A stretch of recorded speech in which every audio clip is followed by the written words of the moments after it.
babu 45 dambugal capanna e jowa ɓangal ka riyadu salihin no yewta en ziyarata juuragol ahlul hayri yimɓe moƴƴuɓe ɓen yimɓe joomiraɓe moƴƴireji ɗin yawgol hiwroɓe teddinaɓe homo jaalata tum e juuɗodugol e maɓɓe wo suhbatum e wakkilagol wonda e maɓɓe homo habbatim e yiɓugol ɓe o tolabi e ɗaɓɓugol ziyaratihim juuragol maɓɓe bimana imbutugol ɓe ka makko fiyo ɓe arɓe juuru on tigi wa du'a minhum e ɗaɓɓugol du'a immorde e maɓɓe yoɓe du'anomo wa ziyaratal mawade ko ɗum woni e juurande yankinare alfadilati teddude qala taala wa ida qala Musa ante tumanana Musa makano li fatahu suka makkon laaburahu mi accata miɗo yaha hatta ablaga ha mi hewta majmal bahrain aw amdi amami ya hukuban jaman ɗuɗu fiyon ɗum koyemo yawde o ɗaɓɓitoya joomiraɗo gandal wiyeteɗon cheikh Khudar fiyo wondu e makko fiyo on jannumo fiyo on du'anomo fiyo juuroyo on ila qawlillahi ta'ala ha kala dal ɗon qala Musa hal attabi'uka ala an tu'allimani mimma ullimta rushda wa qala ta'ala wasbir nafsaka ma'a alladhina yad'una rabbahum bil ghadati wal 'ashiyyi yuriduna wajha wa Anas radiyallahu anhu qala Abu Bakr sayyidina Abu Bakr ma kana li Umar sayyidina Umar radiyallahu anhuma بعد وفاة رسول الله صلى الله عليه وسلم با وفاة قلنا لا انطلق بنا اياد وامن الى ام ايمنه هاك ام ايمنه نزورها يهين جورو ديمو بمعنى جوكو من عمر يادن ka ام ايمنه جورو ديمو دونك ام ايمن ko beengo zaid bin haris kama kana rasulullah wa la tono ne la sallallahu alaihi wasallam yazuruha himo juro itonomo on andi ne laado makayno umma aymana o hiya ummi ba'da ummi yandi ne laado makayno don andi so yiltitike ka tafsiru siratun nabawi mo wadden so jangi sira ne laado on ton on faama e moƴƴa ko hombo wi'ete umma ayman kon wadi sine laado makayno ko do woni biro am baawo biro am feƴƴi kon wadi sine laado no juro itonomo ha abubakar kadi inni sayyidina umar mahin juro den umma ayman falamma intahaya ilayha baaɓe ari haa ɓe hewti ka makko bakat kanko sonnajon o wulli faqala laha kamɓe ɗiɗo ɓe innanimo ma yubo keeki kun ɗum wonma wullinde kun ɗum wullata fi meɗen ari hiwagol ama ta'lamina e a anda ma indallahi alaka allah hayrun ko ɓuri moƴƴude ko ɓuri welede li rasulillahi wonande nelaɗo allah sallallahu alayhi wa sallam ama ta'lamina e anda anna ma indallahi ala ko ɓuri ka Allah hayrun ɓuri moƴƴude li rasulillahi ha hewtiti nelaɗo makko on sallallahu alaihi wasallam fa qalat umma aymana maki inni min la abki mi ala wullude goy an la akuna fi mi lataki a alamu miɗo andi anna ma indallahi wonde koni kon ka Allah ta'ala to ɗon hayrun ko ɗum ɗon ɓuri moƴƴude li rasulillahi wonande nelaɗo sallallahu alaihi wasallam walakin ko woni abki ko min wullude ko annal wahay ko sabu wahay on kadi en ɗata o taƴi mina sama e mode ka sama hande kadi wahayo ala arde ko ɗum mi wulli on say fahayyajat-huma alal bukai o soñjiri ɓe wullando alego o wulli o salifankude ɓe geeji mo ha o fankali o soñji ɓe ndi wullando ha faja'ala yabkiyani ma'aha ɓe wonti kamɓe ɗiɗo kadi hiɓe wullida e oɗo sonnajo rawahu muslim bimana ɗum ɗo ko yurmede ne laaɗo Allah won ko ɗi miijiti nafooreji ɗiɗi no e hadisi o teddingol coomiraɗo gandal jaka haysi o maayi ne laaɗo Allah sallallahu alaihi wasallam ko ɓe wulliri mo ɗo ko sabu wahayu makko on sabu gandal ko o jogino ko ɓeɗo kadi ko waɗi hiwrori juurori oɗo sonnajo ko sabu teddungal ko ne laaɗo teddinnomo ko yiltito ɗen yaltinen firo gonɗa moƴƴa ɓe inni ma yubu kiiki kon ɗum wonma wullinde umma aymana ama ta'lamina e anda annama indallahi wonde moƴƴere wonde nden ka Allah hayrun ko nden ɓuri moƴƴande li rasulillahi wonande nelaɗo Allah sallallahu alaihi wasallam di ko wurata kon ko adna ɗo ɓe mana ko andi ngolmo ko nelaɗo faati ko wona fus moƴƴere ko nelaɗo tawoy kon ko Allah ko ɗum ɓuri moƴƴude di ko wuruno kon ko adna ka on faami fiyo ngon hettike feƴƴen wa nabi hurayrata يتامى أبا هريرة رضي الله عنه عن النبي وند كجت أنا باج الله صلى الله عليه وسلم أن رجلا وند نغوركو زار أجوري أخا له مسجد مكة في قرية أخرى إسارغو فأرسل الله تعالى سبكو جوري يكون مسجد مكة إسارغو الله فيوني على مدرجتي إدو لا والمكة ملكا ملائكة فلما أتى عليه بما أريها أتبي أودو ملائكة كلاو qala o malaikajo wiimo kono on no woni mbaadi gorko o annda ko malaika o wi ayna turiidu kon to wonɗa yaade qala on wi uridu akhal li miɗo fokkiti ka musidɗo an fi hadir qaryati e nde saare nokkel kaari yeeso ɗo qala malaikajo wi hallaka alayhi min neema est ce que hiɗa mari woni neema junngo makko bi mana hiɗa halfinimo goɗɗum ko ɗum wonɗa yahande ka ko fi yo okkure goɗɗum ka ko ñamande o joganima ko fi ya ƴantude tarubbuha alayhi nde wonɗa ni'ude mawnina e junngo makko qala gorko wi la o gayra sona tun anni o momin yawde ka mum ko woni lannaɓude ka makko ahbabtuhu fillahi taala miɗo yiɗiri mon sabu allah miɗo yiɗiri o sabu allah ko ɗum miɗo woni lannaɓude ka makko naafi goɗɗum ngo qala on sumati malaikajo jaabi fa inni awa aymin o mo yiwɗa wonami ibnu adama rasulallahi komi nelaɗo mo allah neli ilayka ha e maayo mi haalana bi anna allah wonde allah kad ahabbaka gom ɗi o yiɗima kama ahbabtahu wono yiɗirɗamo noon fihi fi muɗum wono yiɗirɗa noon o gorko allah yiɗirima noon andi marsi ka rawahu muslim joni noon enen goɗɗo neldi goɗɗo wo fi saabu haray ɓay on hino neldunomo ñalade kaari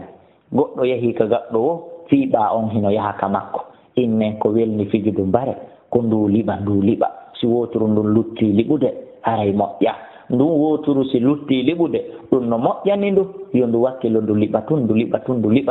ɗum hino moƴƴani ndu ɗum no ɓuri ndu liɓede ganda son faamigoy ko pular ngal woluɗon ngal ko ngal min kadi on yewti e pular min kadi mi jaabi on e pular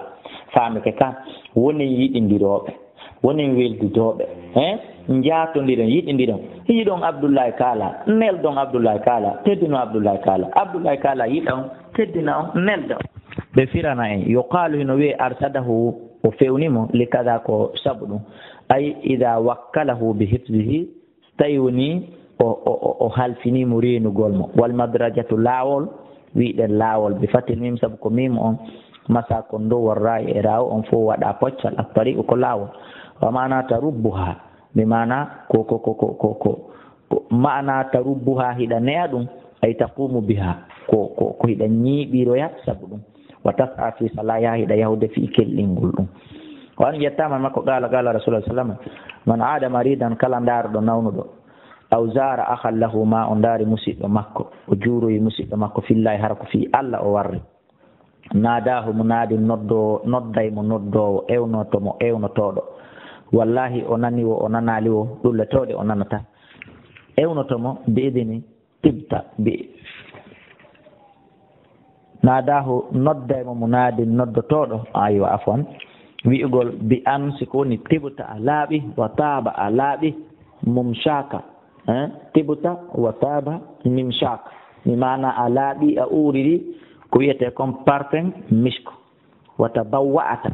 a honnama min aljannati immorde ka aljanna manzilan e place rawahu tirmidi sa ndaroyi nawnuɗo saabi allah ma a juuroyke goɗɗo saabi allah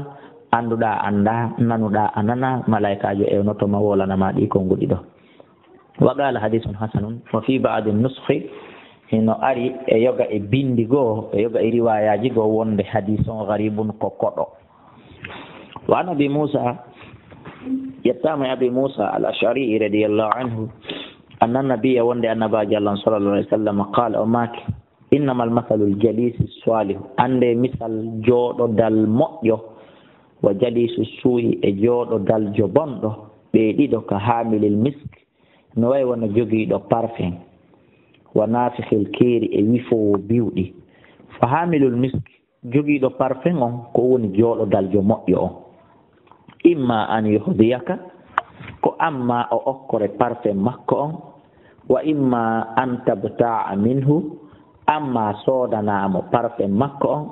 wa imma an tajida minhu rihan ma awa bete si o okkoralima a heɓal kadi mbuɗi ko sooda kono heɓa urgol ngol immorde makko tayibatan welngol aligoye parfum ji makko ɗin urgol majji on ukko e ma kono dow afirangal wo a heɓay parfum on wa nafikhul kir wondi bonɗo ko on woni jooɗodaljo wifowo biwɗi masalan oɗo kadi son jooɗodi ko gotel piiji ɗiɗi ahi imma an yuhrika siyabaka amma o sunna coñci maɗin e nder ko wifata kon pettum yiite cowto ara yana ka kaftanima ma ka jilbabu ma suma wa imma an tajida minhu si tawi woni a daɗi pettoy koye samale ma kono awa heɓa e makko rihon muntinatun lungol luɓugol ɓa iɗen anndi on ɗon kippuɗo ɗin ɗon biwɗi iɗen anndi haray na o laaɓuɗo ko wonduɗo kadi e piiji tun na wasi haray ko ñidduɗo ma wasi ko o saltejo kono ka o woni ɗon iɗen anndi wona o gasowo wondude e laaɓal ɗon ko kembu e janɗe koro e linke koro o ɓorni e ɗin biwɗi ko goo pette makko ɗen cowto ka yiite ɗe o wifirta biwɗi makko ɗin sunnama ɗiɗi lungol makko ngol hewte anndi afirangal wo do a heɓay lorra e junngo makko o yeeyo partenɗa afirangal wo ko okkorima ma a soodi junngo makko ma urngol ngol arani hoore mi hete kono heɓay nafoore junngo makko donc ni woniri misal hakkunde jooɗo daljo moƴƴo e jooɗo daljo bonɗo hollaali noon attention wifoɓe ɗiɗo biwɗi bi mana ɓeɗo baylloɓe wasko golle harmude ɓe jokki ma ko golle ñidduɗe ma ko golle añaɗe ka islam wasi ɗum ɗo no holli ko ɓe ñiddinteɓe ma ko ɓe yaweteɓe la abadan hasha wa kalla en laaɓi e ɗum wona en yawiɗoɓe bi mana ko nelaɗo waɗiri misan enen en filliti nelaɗo kadi ko waɗiri misal ngal e maɓɓe ko fii ko haqqille men ɗen fawo faame en faami ka wonugol baylojo si on tigi waɗiri golle ɗen fii Allah o tafani yimɓe ɓen ha yeɗɗi o kelɗinaniɓe o laɓɓini ɓerde makko nden yo faamu haray himo e gollal ɓurgal e moƴƴude ɗon en faami muttafanu alayh yuhdiyaka o okkorte a yu'tika koko wiɗen kon o okkorte wa an abi hurayrata radiallahu anhu ani nabi ko ƴetta annabajo allah sallah sallam qala nelaɗo make tunkahul mar'atu li arba'i sonnajo no jombirede saabu piiji nayyi kono attention yimɓe boyi hino faamirde o hadise contraire wasi hadise on ko hadis amrin hadise on wona hadisul amr mi mana konngol nelaɗo ngol ɗo wona ma ko yamirgol yimɓe ɓen sonnajo no jombire saabu piiji nayyi yeehe jombironmo ɗum ɗo ma jombironmo ɗum ɗo no hadise o na no yaari hadise on ko hadis khabari mi mana yewtere nelaɗo nden ɗo wona goto kala falti ɗum ɗo goyi boyi waɗiray o hadise bayana ma fiina o bayana tawa ɓe naɓirde hadise on wasi nelaɗo yamir en nelaɗo no sonnajo no jombire no duwa jombirede saabu ɗum ɗo e ɗum ɗo e ɗum ɗo e ɗum ɗo e ɗum na ɗum nelaɗo maaki nelaɗo humputu en piiji wonɗi jindude ɗillegoy sonnajo no jombirede piiji nayyi sonnajo ko saabu piiji nayyi wona jombirede nane moƴƴa sonnajo ko saabu piiji nayyi wona jombirede e sonnajo ko piiji nayyi duwa jombirede saabu mum on andi ko konnguɗi sertuɗi noon a ɗo ko sonnajo no jombirede ko komi yii ɗo saabu piiji nayyi yimɓe ɓen hino jombirdemo limali ha saabu jawdi makko ndi o andi nelaɗo yamirani wali hasabi ha e saabu dambe makko ɗen fiiɓa ko ɓi lamɓe ma ɓi marɓe ma ɓi tedduɓe wali jamali ha e saabu ngari makko kin wali dini ha himo jombirede kadi saabu dina makko kan woɓɓe goo ko saabu dina ka woni jombiri woɓɓe ko saabu jawdi ɗum ɗo fof no toon ɗum ɗo fof kadi hino dagi ella ala e mum kono na ko yen faamu wasi nelaɗo yamir nelaɗo maki noon joni an komi yamirayma seede on ndaare ɗum ɗa ɓe yamira en ɓe humputu en hino yamirore nden ka fuɗɗi ɗon ɓe maaki faso far eto yeɗoɗa eto gañora ɓidati din jombirgol goɗɗo saabu dina makko kan en faami tari batu yadaka tabinti junngo ma ngon ɗon wota diwnugo ɗon haɓɓugo jogitoɗa ɗon ka jom dina ɗaɓɓutu on ɗon jomba on ɗon muttafaqun alayhi on faami wa manahu mana hadis on toujours yahya bnu sarafuddin mo ɓanginan nden anna nasa wonde no yimɓe ɓen yaɓusuduna hiɓe fandade hiɓe faalede hiɓe awlitini fil adati ka aada min al arati immorde e jombugol sonnajo hadihil hisal saabu ɗiɗo piiji al arba'a nayyi nelaɗo yamiri noon joni faharis an ko ya lerɗu ko ya kuraso anta an ala dati din fi ɗaɓɓugol jomiraɗo dina was farbi ha gañoɗa heɓugol on no waharis e lerɗana ala sohbati ha e wondugol on ɗon وعن ابن عباس يتم عبد الله بن عباس رضي الله عنهما قال وما قال النبي أن بعد الله صلى الله عليه وسلم ما كان لجبريل سيدنا جبريل ما يمنعك كن دونك هدما أن تزورنا عند جورو تدامي هيرو دامي أكثر مما تزورنا أريكو كون دامي جورا دو نلا دو يمري دون سيدنا جبريل لاندي دون سيدنا جبريل وعند جبريل نو أرى هيرو نلا دو بنيالا سيدا ما بهيرا سيد نلا دو ما كهدي أرى سكينا بريني فنزلت أودو آية جيبي وما نتنزل من جيبوتاكو أبدوغل وحيو ما أبدوغل يميروري ma addugol lette e hoore yedduɓe ma argol fiyo en hiiru seeɗa ñallen seeɗa illa bi amri rabbika sowona a yamirore joomi ma sako ko kanko wodani ma bayna aydina kon kontiri yeeso amen wa ma halfana e kon kontiri ɓaawo amen wa ma bayna dalika e kon koni hakkude ɗiɗi bi mana kanko wodani yamirorde en autorisation o rawa al-Bukhari bi mana ko andingol en Jibril tawno ko plaisir makko o arayno hiwro nelaɗo ɓuri ɗo kono ka Allah subhanahu wa ta'ala autorise mo o waɗa wa nabi Sa'id al-Khudri radiyallahu anhu an nabi sallallahu alayhi wa sallam qala nelaɗo maki akhi la tusahibu illa mu'mina wota wondu sina aden gomɗinɗo nelaɗo konkonnina en leydi ɓe tappitaabal ɓe maki wota a wondu si wona aden gomɗinɗo wala yakulu ta'amaka wata ñaamu ñaamete ma illa takin sona hulowo Allah rawahu Abu Dawud at-Tirmidhi bisnadin e togorde la ba'sa be de Allah la e mum yonno musidɓe julɓe a wi'amata wondu sina e gomɗinɗo si tawi noon Allah jariborima ɓiɗɗo mo wona gomɗinɗo ko julɗo kono na o gomɗinɗo ma ɓeyngu mo tata na gomɗinɗo ma nene ma baba mo tata na gomɗinɗo o andi haray ɗum ɗo ko nambara a ko ɗum fewndi e leydi men moɗotako tuttotako enele ko ɓuri moƴƴude ko tuttugol est ce que en faami wo kadi wota ñaamu ñaamete mensiona hulowo Allah ɗum ɗo kadi hino hulɓini si tawi no jeeya ɓe wonɗa liɓande dépense ɓen ɓe hulata Allah andi haray ɗum ɗo kadi woni ande yo Allahu on waɗan en wondiɓe men ɓen e ɓeygure men nden fof yimɓe gomɗinɓe huloɓe Allah o waɗa en enen kadi gomɗinɓe huloɓe Allah allahumma amin وعن أبي هريرة رضي الله عنه أن النبي وأن النبي صلى الله عليه وسلم قال ماكي الرجل غورك على دين خليله لما يدين جاتي في مكة فلينظر يغوت كال يندار أحدكم غوت يمون غوت كال يمون يندار يويري فيه يتاسكو man yukhalilu kombo jatondirta batun sa jatondiri e goddo a jokkay comportement makko e dina makko si ona dum on habay on wata fippude rawahu Abu Dawud wa Tirmidhi bi isnadin sahih wa qala Tirmidhi hadithun hasan wa Abi Musa al-Ash'ari radiyallahu anhu anna nabiyya wa nabiy sallallahu alaihi wasallam qala maki al-mar'u neddo ma man ahabba o wondo yai kala hara kala mo yiduno ka aduna noko goɓe ɓe mbaake falyanzur ahadukum mimman yuhibbu goto kala e mon yo ndaaru on mo yiɗindirta moƴƴa e riwaya goo ɓe ɓeyditi ɗum muttafaqun alayhi wa fi riwayati nare fi layl qala ɓe mbaake qila wi anama linnabiyi annabaji Allah sallallahu alaihi wasallam nelaaɗo arrajulu gorko yuhibbul qawma himo yiɗa yimɓe walamma yalhaqa bihim harale o wondaali e maɓɓe ko honno noon ɗon qala nelaaɗo jaabi toujours almar'u ma man ahabba neɗɗo o wondoya kala mo yiɗi yiidu ɗon on yiida so tawi woni a weli o welima a yiɗimo masalan awa ɗum no holli sukaɓe me en wonɓe yiɗude ɗo joni masalan Ronaldo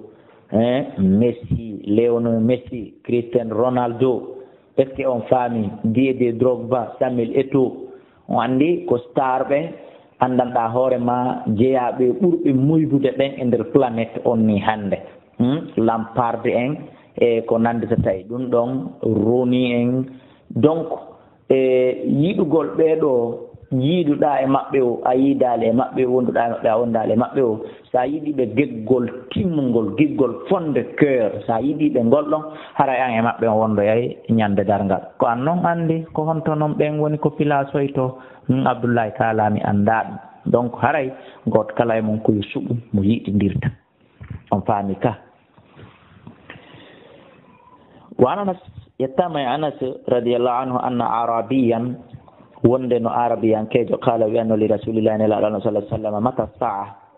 nelaɗo kontuma dartal darato qala rasulullah sallallahu alaihi wasallam nelaɗo ma adatta laha a hebila konno hebilani ɗa fi danga silalando kontuma ngal darato qala wi hubbullahi wa rasuli ko giggol Allah yiɗugol nelaɗo ko ɗin ɗon ɗiɗi mi hebilorani dargal ko ɗin ɗon mi mara hunde sonaɗi ko miɗo yiɗi Allah yiɗi nelaɗo ko préparation on fof no tawi wi préparation temmoɗo akhi kala nelaɗo Allah sallallahu alaihi wasallam jaabi anta ma'a man ahbabta teddungal ma an a wondoya e ɓe yiɗuɗa konto neloyɗa nelaɗo wonoyta kaka jannatul firdausil a'la goto wonoyta sengo nelaɗo hikkodiroyta e rabbul ibad rabbul izza arrahmanur rahim almuizzul mudil Allah tedduɗo towuɗo o ko oɗo tun woni ko wonoyta sengo dow nelaɗo e makko hikkodiroyta kanko wonoyta proche Allah subhanahu wa ta'ala. Enen kadi Allah takku en ley nelaaɗo ɗon wonen proche ɓe nelaaɗo fikkondirɓe e nelaaɗo Allah sallllahu alayhi wa sallama. Allahumma amin. muttafaqun alayhi wa hadha lafzu Muslim. Wa fi riwayati lahum an ari fillahi maɓɓe nelaaɗo make ma adattu laha o inni min dey nelaaɗo mi heɓi lanoraali darngal min kafiri sawmin immorde ɗuɗɗingol korka boyi mi mara korka boyi wala solatin wona julde boyi wala sadakatin wona sadaka boyi mi itti walakin miskoni min komi heɓi lorani darngal o hibbullaha wa rasulahu tawi o heɓi like tamaman o ko woni tumni ɗo yiɗi Allah e nelaaɗo makko surtout tawi marsi ay noon enen nelaaɗo woni añaaɗo e junngo me enen en heɓi mo humotoɗen e laawol mum harana laawol nelaaɗo watten yilude en heɓi mo jokketen mo sunninorten ɓaawo mum hara wona sunna nelaaɗo hara wona jokkande nelaaɗo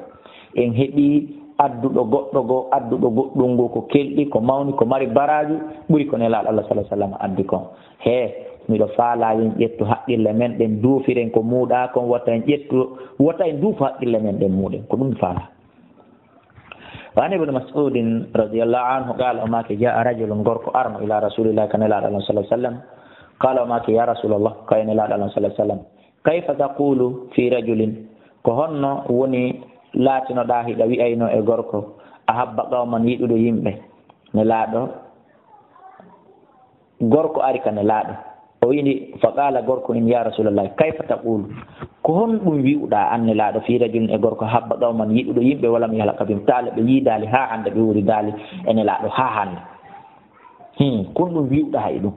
foti o mo yiɗi ko moƴƴo foti o mo yiɗi ko bonɗo fa qala rasulullah sallallahu alaihi wasallam jaabi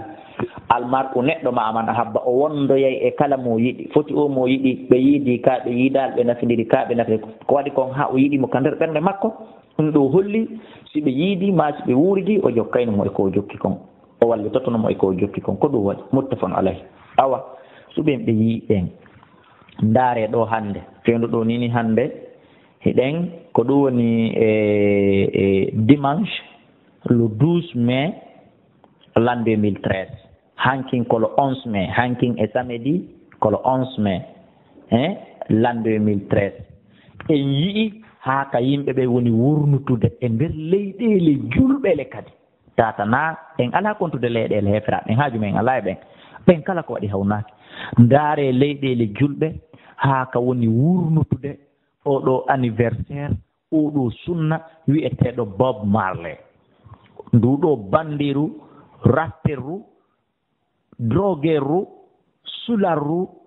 ñoogeru rastaru e yii haka julɓe wi'eteɓe Muhammad wi'eteɓe Ibrahim wi'eteɓe Fatima Aish e yii haka ɓe ɗon wurnutude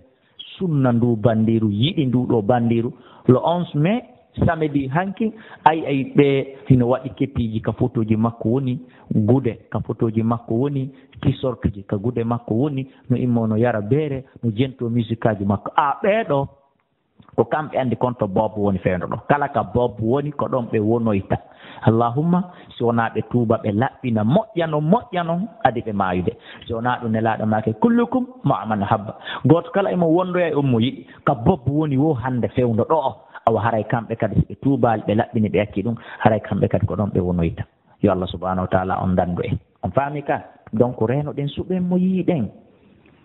mo yiiɗen Bob en Michael Jackson en Lucky Dube en Jatik en Jaffa Koli en e ko nanditata e ɗum est ce que on faami Daddy Cool e ko nanditata e ɗum Tupac yiɗa ɓe ha jammitoɓe hawka inde nde nene mum e baaba mum fembi ɗum ɓuri no gasa ñande jibinaɗa tawi bemma mara hay dammil no gasa ɓe yahuɓe ñawluyi dammil ɓe hiidi so ɓe suɓanima inde jeyande inɗe ne laɓɓe ma e sahaba ɓen andaroɗa hawka ɗum jammitoɗa goto e ɗiɗo star ji ɗiɗo bandiji ɗiɗo cheytanuji ɗiɗo iblisaji watte Allah subahana wa taala on dandu en ɗum. وعن ابي هريره رضي الله عنه عن النبي يتا نبا صلى الله عليه وسلم قال ماكي الناس يمبه معادن كوبي اوغيرده كمعادن الذهب والفضه ونكانه نكيرته اوغيرده كانه كالس wona yayirta noon ko kanŋe asete nokka kanŋe asa kanŋe maka kalise asete asa kalise sabu ko yiɗuɗa kon nokkeji ɗin yahuɗa a heɓay koni ko e majji kono ni kadi yimɓe ɓen mo yiɗuɗa on e maɓɓe a nokkay ko woni kon e makko ella ɗum lama haalata ɗum feere wo ala khiyarum suɓaɗo maɓɓe on ɓurnoɗo kelɗude e maɓɓe fil jahiliya ka jahiliyanka adi ɓe natude diina maako ɓe julɓe kono adi ɓe famude diina kam moƴƴa ɓe gollitiraka khiyarum konta ko on kadi wonata ɓurɗo suɓede e maɓɓe on ɓurɗo kelɗude e maɓɓe on kadi fil islam ko islam ko gotum ida faqhu siɓe faami diina kam wal arwahu ruhuji ɗin junudum ko ɗi koneli mo jannada ton tiiɗinteɗi famata arafa minha kala ko andinɗa immorde e makke italafa ko ɗum ki wowtata ki woowa wa mata nakara minha kala ko añinɗaki istalafa ko ɗum ki lundoto ki lutodira e mum ki terto rawah muslim e warawa al-bukhari ma bukhari no filli qawluhu e mako makko al arwahu ruhuji ɗin ila kakate ɗon min riwayati aicha immorde riwaya nene aicha radiallahu anha wa an usair ibn amri wa yuqalu no wi'e kadi ibnu jabir wa huwa bi dammil hamza sabu ko hamza on waɗa kon tural wa fati sin on waɗa poccal dow almuhmalata tertaɗo mo toɓɓa kan qala o wi kana latino umar ibn al-khattabi radiallahu anhu ida ata alayhi si arika makko e amdadu ahlil yaman muudoro yimɓe yaman ɓen sa'alahum o landotoɓe afikum uwais bun amir mi mana amdadu délégation ji wona muudore si arimo délégation ji kunili yimɓe yaman ɓen o landotoɓe uwais bun amir no hakkunde mon ɗo onon ɓe seniɓe ɗo hatta ala uwais o landoto noon kono o gerdata ha o tawa uwais radiallahu anhu ka jooɗi ɗon fa qala o innanamo anta uwais bun amir kawon uwais ɓiɗɗo amir qala on jaabo naam komi qala sanna umar maka min muradin summa min qarnin an ko immorde e fandunde repti immorde e wondiɗɗo qala o wiya naam min muradin ko immorde e fandunde summa min ɓaran repti immorde e wondiɗɗo qala o ya jaabo naam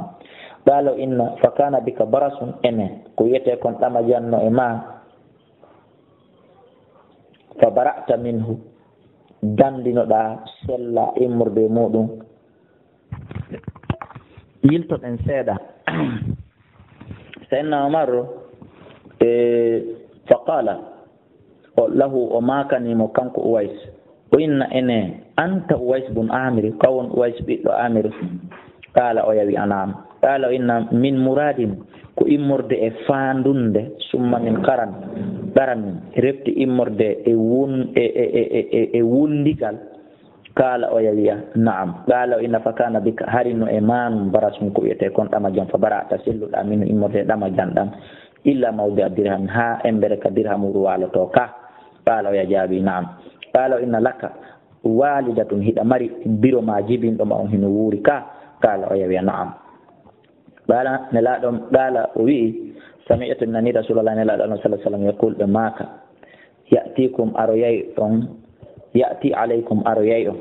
mana ɓay o landike o tefi fi oɗo gorko o landike inde makko nden o tefi fi gorko on ha o humpitike ɗum ɗo nandanimo wasifa ko nelaɗo sallallahu alaihi wasallam sifaninoɓe ko on say kanko sayyidna umar o filliti noon andi ko waɗi ha o feeri mbattu ngun fof o landi inde o e sifaji o e mbaadi o on andi en anda taw ko honɗum o landori ɗum kawni kaari mo kaarine ko nokkel kaari on ɗa yudene ko nokkel kaari on ɗa yawdene hari ɗa nawnirno ni ne enen hiɗi biro ma hino wuurine en anda ko landori ɗum ɗo joni noon kanko sayyidna umar mo déclarande en noon faami qala sayyidna umar maki sami'tum nani rasulullah nelaɗon sallallahu alaihi wasallam yaqul ɓe maka ya'ti alaykum aroyay on uwais bun amir wi'eteɗo ni uwais bun amir ma amdadi ahlil yaman wondude e jama yimɓe yaman ɓen min muradin immorde e fandunde immorde e murad ko ismu makani ne min muradin thumma min qarani murad ko ismu makani min muradin immorde e nokkure wiyetene murad nde ko ɗon o wiyata thumma min qarana refti immorde e qarani kana bihi on tawa hino e makko barasun ɗama jam kono ndeno mo hewta ɗon fa bara a tawa o sellimin immorde ɗama jam ɗan illa mawdi a dirham sona embere ka piesir waloto ko ɗum ɗon heddi sellali lahu walidatun himo mari jibinɗomo on biro makko hino wuuri huwa kanko wi ha e biro makko burrun himo ɗiggani ɓe moƴƴa noon law aqsama wallahi hay so tawi o dariki o wondi alallah e hoore alallah a barrahu allah ɗigganaymo wondore makko nden hakke ko moƴƴi o feewi o ɗiggani biro makko hey ko an Umar fa in istata'ta sa heɓi feere si tawi on ari tawima ɗo hiɗa wuuri an yastaghfira laka nde o insinanotoma nde ɗaɓɓirtama alego yo toranoma Allah yaafi faf al waɗu ɗum nani Seydina Umar maaki awa Seydina Umar fillitani noon jama wonɓe ɗo ɓen fuu ha jama on andi ko honno andiri o ɗo wi'eteɗo Uwais ko honɗum addi o landade fii makko jama on andi enen kadi yentiɓe ɗo ɓen noon hande kadi anduɗen on sey kanko Seydina Umar o maaki fastaghfirli ɓe torikema toranolan Allah yaafuye fastaghfara lahu o toranimo Allah yaafuye فقال له عمر سيدنا عمر ما كان أين تريد كنتم يوده قال ويوي الكوفة كوفة قال إن ألا أكتب لك إلى عاملها أجتا ويندن ليتر يا يوفاد كلام دون أن كلامي دون أن دريت من قولو ودون أن هركو أن يدوني كوندي قال ويوي هي هاي ساوا ناتالي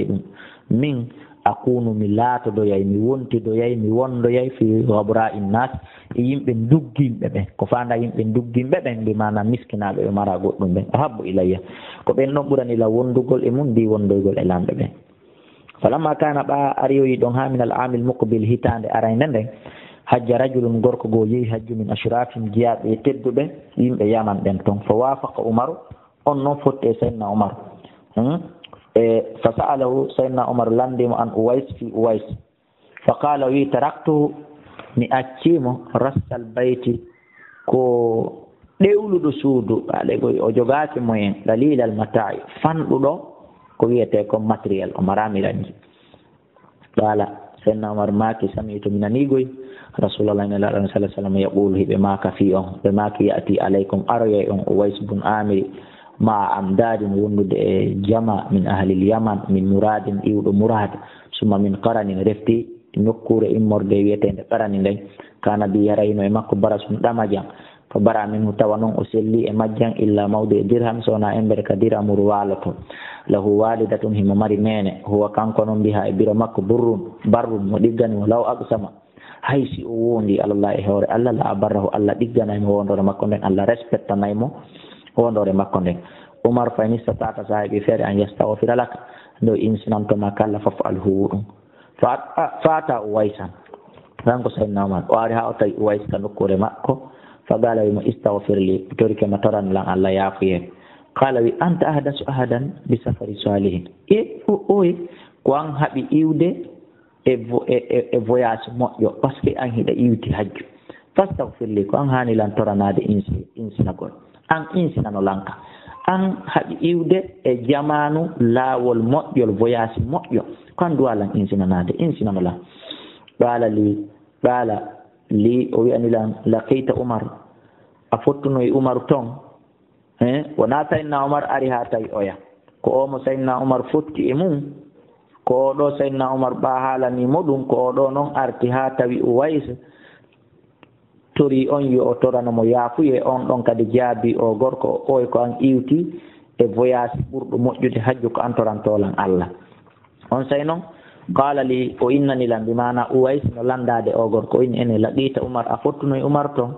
qala wi naam min fottuno fastaghfara lahu on say noon kanko Uwais o insinani oɗo Allah fa fatina lahu nasu yimɓe ɓen fof ƴoƴanimo hande kadi famtalaka ala wajihi awa jama on wewliti e hewre yeeso makko ngo rawa Muslim alegoy jama on hande kadi wontani toujours jama on ƴoƴanimo yimɓe ɓen buy aray inna torkema toranulan Allah yaafuye torkema toranulan Allah yaafuye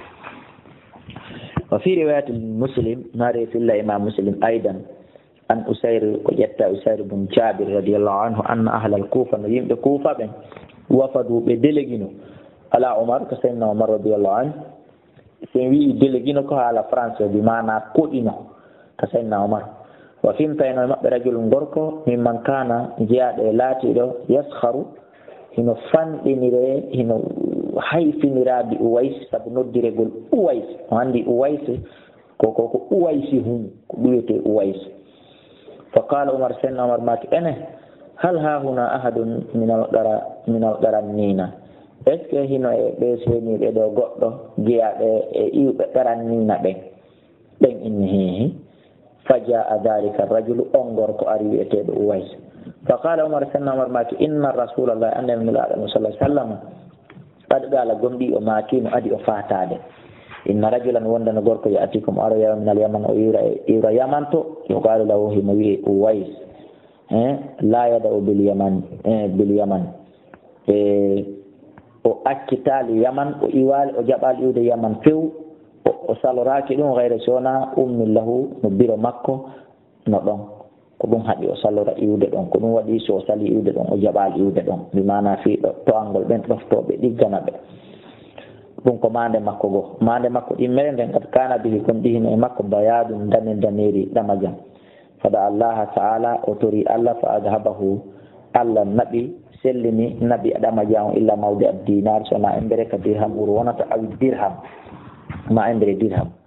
faman laqiyahu min kala e moɗon hawruɗo e makko ka hore leydi ɗon falyastaghfir lakum toremo yo toran on yafuye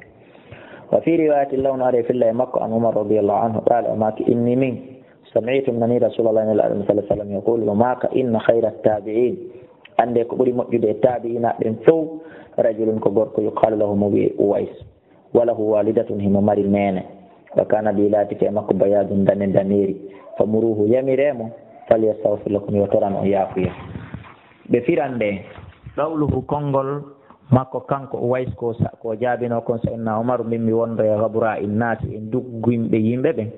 bi fatil ghaynil mu'jama sabu waɗegol poccal aynu toɓɓa ɗon weskanil baayi e waɗegol kowal baawo on wala bil maddi e pooɗegol mongol won kon ɓen fuqaram ko wasuɗoɓe maɓɓe ɓen wasa'a liikuhum e laaɓoɓe maɓɓe ɓen alegoy ɓe tawata no laaɓira jawdi fewji jawdi no laaɓi pos iwi e junngo maɓɓe waman la yuraf aynuhu e on mo tawata andirtaake gite mum ɗen min akhlaqin immorde jillondirgol maɓɓe ngol wal amdad firo ko wiyete amdad jam'u madadin ko nombre kontore ɗuɗunde wo humul awan ko ɓe wonno walloɓen wan nasiruna e walloɓen alladina ɓen kanu laatinoɓe yumidduna al muslimina hino ɓeyditano ara ɓeyditano julɓe ɓen wallito julɓen fil jihad bi mana ko renfort ko ɗum wiyete amdad bi mana ko konwil renfort wil ɓeyditangil وعن عمر بن الخطاب يتم عمر بن الخطاب رضي الله عنه قال وي استأذنت من دمن النبي كان باجا صلى الله عليه وسلم في الأمرة في أمرة فأذن لي أيانا إلى يوم وقال لا ما كنوا لا تنسنا وتأيجتوا من دي يا أخي يا أخي كي مسيبهم أمن دعاء دعاء جمال تدعو أن هورما أشام منه فقال وي كلمة كونغول ما يسرني كنو ويلتنا لن أن لي بها وند ودا نيلان دون الدنيا كادنا فقال وي كلمة كو كونغول ما يسرني ko tawata hino weltirana hino weltina lambi mana ngol kongol ɗon no ɓurani lan annali nde wodanta lambi ha so maggol adduniya aduna fo bi mana ko kongol ngol nelaɗo wolandi lan ɗongol no wayi wasingol waɗama feere innama bihi jawdi koni aduna yomi hendo mi perda ngol kongol ɗa ngol nelaɗo makani lan ɗa wo haray ko ngol kongol ɗon ɓurani lan wa fi riwayatin mari fi Allah qala nelaɗo maki ashrikna awa kafidu e amen non de kafudu men ya ukhayya kay musidɗum amen fi du'aika e nder du'aji maɗi hadithun sahihun rawahu Abu Dawud wa Tirmidhi wa qala hadithun hasanun sahihun wa an ibn Umar yatama Abdullah ibn Umar radiyallahu anhuma qala bi kana an-nabiyyu annaba sallallahu alaihi wasallam latike yanuru quba yazuru afwan yazuruhum juratan quba berɗe ɓen quba rakiban hara ko waɗɗiɗo kenengo wa masiyan harayno seppa kenengo fa yusalli fihi o juula ton rakatayni darɗe ɗiɗi o toranoɓe yaafuye muttafaqun alayh wa fi riwayatin nari fillahi kana nabiyu laati annabajo Allah sallallahu alaihi wasallam ya'ti masjida quba himo arayno ka juulirde quba kulla sabtin e kala asewere rakiban hara ko waɗɗiɗo kenen wa masiyan harayno seppa wa kana laati ibn Umar laati Abdullah ibn Umar kadi yafaluhu mo huwayno ɗum ka ñentingol sunnane laaɗon musidɓe julɓe ko raɓɓiɗi ko ngir riwayawel ngel yewtuɗen ɗo fof qissa hakkunde Sayyidina Umar e Uwais riwayaji luutondirɗi ɗo e hakkunde Sayyidina Umaru bani Khattabi ka o fokkiti umra ka o wayni nelaaɗo e ko nelaaɗo makani makon ko andingol en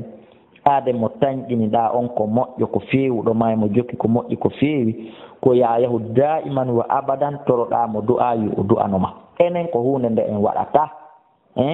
awa du'a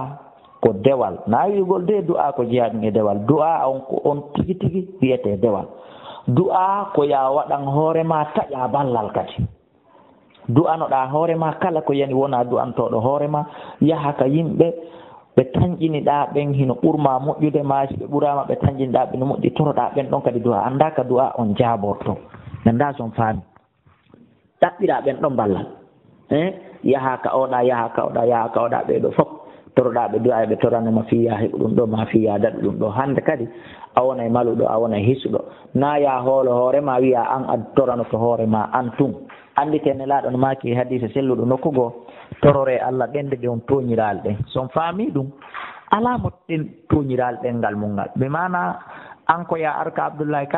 Kala toranoma Allah sabu Abdoullahi Kala a fenirali ɗen sabu a fenirali ɗengal Abdoullahi Kala ngal andi ɗon a torori Allah ɗengal ngal a toñali ngal Abdoullahi Kala kadi yaha ka mo toro on du'a andi ɗon kadi Abdoullahi Kala fenirali ɗengal mo ngal Abdoullahi Kala ko ɗengal mo ngal feniri kono hiɗen raɓɓinɗini e toragol du'a moƴƴa hiɗen welsidi e fi du'a hiɗen liɓe du'a awale mi haalanay on dendanangal ɓeɗo sahabaɓe won Abdourahmane bun Af kanko ɓurno fof prisal e junngo sahabaɓe nelaɗo ɓen jogagol jawdi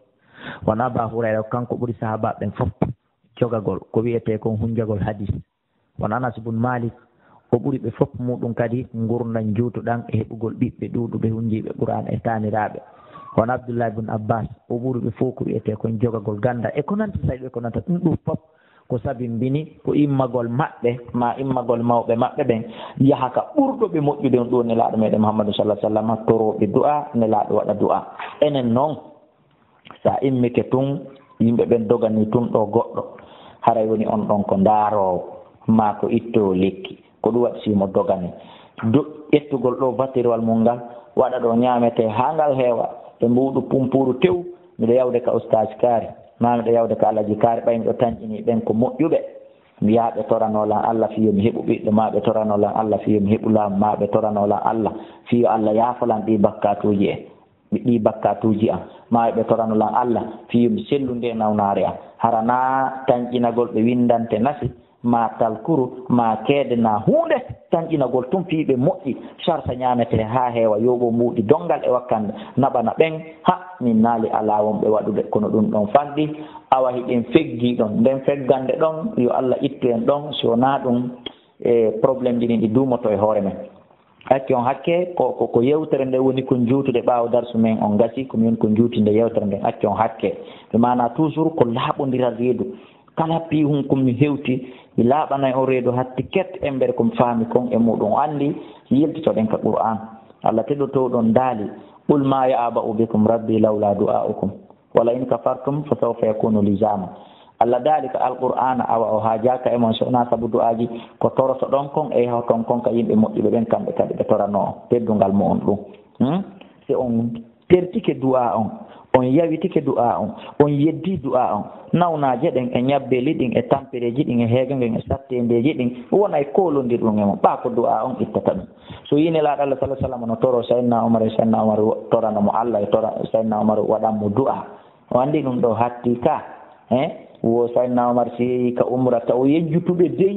yo kafuɗen feewnu ɗum du'a on faami watten haqqille men ɗe musidɓe julɓe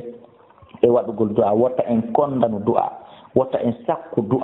du'a yo waɗe da'iman wa abadan yo du'a waɗe